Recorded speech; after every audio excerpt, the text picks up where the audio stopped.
Hello folks, here in our shop. First oil change in the facility here, which is super cool. We'll probably bring a lot of this maintenance in-house to do on rain days and things like that, to make rain days more productive. I don't know yet, we'll see. We're gonna work numbers out on that, but doing an oil change here. I'm a little behind. Timeline isn't the issue, hours are. Extreme duty says every 100 hours, we're at 250. I'd say this thing is far from extreme duty or severe duty, as it has, we've had it for 4 years and it's only got 960 hours on it, so it doesn't see a real hard time or hard life. Remove this plate. Obviously, these cover plates are great. I love the concept. Anyways, just unbolt one there, slide the other. And then we're gonna do this number here. We've got our oil draining. It's about 9 quarts. It's gonna be really close in my little pan there.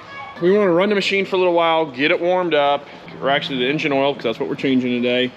Get that really fluid, right? The warmer it is, the more it's gonna flow, the easier it's gonna flow.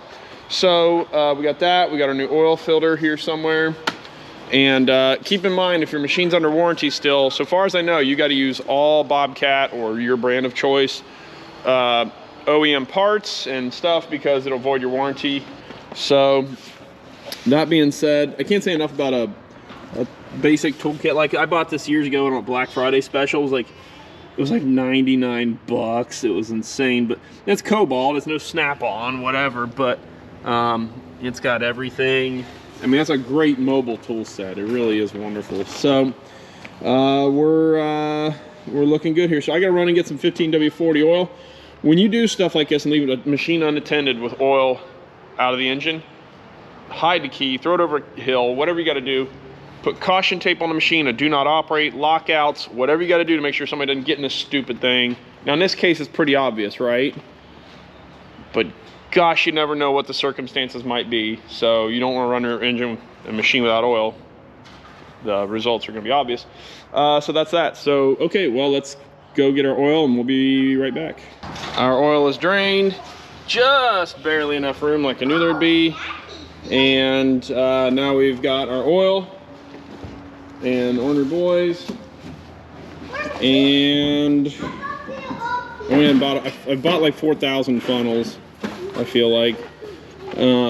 It's incredibly critical you keep these things clean on the inside and outside really too, but because whatever's in these things is going in the engine and you cannot have that. Okay, well, now we're gonna get ready to add our oil. Here we go. Shell Rotella heavy duty diesel engine oil, that's good. What we've gotta do here is a few things. So what we're gonna do is oil filters, whether or not you pre-fill, that's like a big source of contention, right? People always debating what the right call is there. Big thanks to John Seegers he sent me an awesome Milwaukee knife here. I love this thing. So thank you, John. I'm gonna put that with our trash. We're going to, I pre-fill these things. That's just my opinion. It's in some specs, it's not in some specs, but I think that really helps with that pre-lubrication. Also, you want to put oil on this rubber gasket there. So now, since this thing fits like that on there, I'm not going to fill this thing completely up. We're going to add just enough to just get absorbed into that element. I'm going to fill it up like one time. Oops. And then if we watch quick, you can see that oil and you probably can't see it. Whoa. But that oil just slowly absorbs into there. Now I got some oil on the rubber gasket there. I'm gonna take clean oil with a clean finger, rub that on there. That keeps your oil, that keeps your gasket from freezing on there. And here it's a little less excusable to not see it go, get stuck on the machine, but machines where you can't see where the filler is and stuff, that gets to be problematic. So we're gonna screw this thing off here as fast as we can, hopefully not spill too much oil all over the place. Okay, cool. So we're gonna take our new filter, repeat that, of course. I don't know how much of my back you're staring at there, but there's worse views, I suppose. All right, nice and tight, snug. It doesn't need to be like insane. it's easy to want to just over tighten the absolute heck out of that. Bobcat, I think that design is less than optimal because there's so much crap in there for oil to get stuck on. And we don't power wash machines enough to like degrease and stuff like that, so that kind of sucks. Now granted, this place will allow us to do that because we will have full-time dedicated power washer. All right, this thing takes 9 quarts, convenient 2.5 gallon jug, which is what, 10 quarts. Now we're gonna begin the boring fill process. And we're gonna try to, there's probably a much better way to do this. I'm sure the internet will tell me. And better funnels and all that crap. Now being as this is 10 quarts, it needs 9.1. I'm gonna get this pretty close to what I think it is. And then obviously just check and refill the engine as needed here. I'm gonna get to what I think is about 1 quart of oil left in this jug, which I got a ways to go yet. This is a small engine, small diesel, and it still takes a lot of oil, but a lot of the other diesel engines, man, take so much oil. It's incredible. Something just reassuring, knowing you got clean oil running through your machine again. It's just a nice feeling.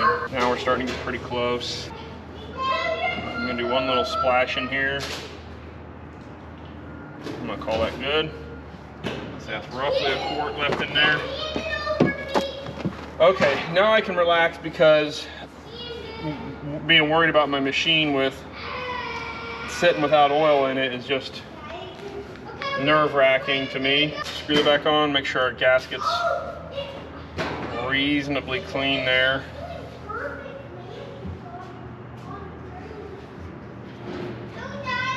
Even though this isn't any different than changing oil at my old shop, which is just out in the gravel. Something about having a roof over your head, it's just a nice feeling. Okay, so again, one of the things too people I don't think get into real big is or realizes like the importance of like whatever you clean your dipstick with, make sure it's clean and free of like dirt and stuff. Okay.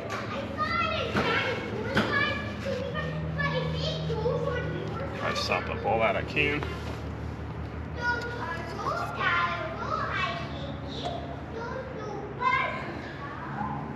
Okay, we look pretty good. It's hard to see. You got to make sure you're reading both sides of that stick, but it looks like we're on the range there, so that's good news. Next, the other thing we're going to do is take our wonderful marker. We're going to write the hours. I got to check the hours here.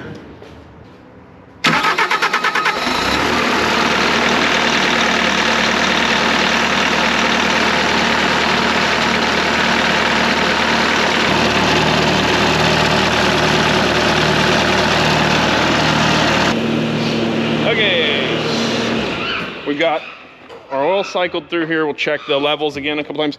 We want to make sure we're labeling the hours, the date, and I love making sure people initial it. And that way we know for sure, or we know who did it, right?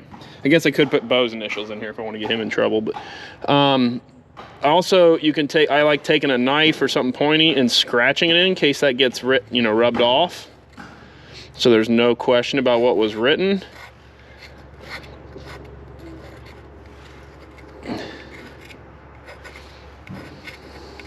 Cool. There we go. So that's an oil change. Now we're going to properly dispose of that oil. A lot of people recycle that stuff or use it for heating of their shops and stuff over the winter. And I've done this where I've left that oil plug unplugged and run 2 gallons of oil out on the ground or back into my tub or whatever. So I might go through a checklist in your head or otherwise and write all this stuff down. Also, we have a GPS tracking software, which actually I need to get that into there, which I'm going to text Hunter because he handles all this stuff for us. Okay, so that's pretty cool. Now we have a GPS tracking software. We use GPS Track It on some of our stuff and Verizon on some. I think we're gonna switch all over to GPS Track It here. We'll see. But it's great because it tracks how many hours are on this thing and for theft and all that stuff too. But it will send you emails and notifications when you hit those hours on the machine and saying, hey, you're coming due for an oil change. And it helps us keep track of, even though our fleet's not real big, it helps us keep track of it. It's just hard to keep track of stuff. So that's pretty slick. That being said, final checklist here. Our oil filter's on, cap is on. let's check our oil, or try to one time here.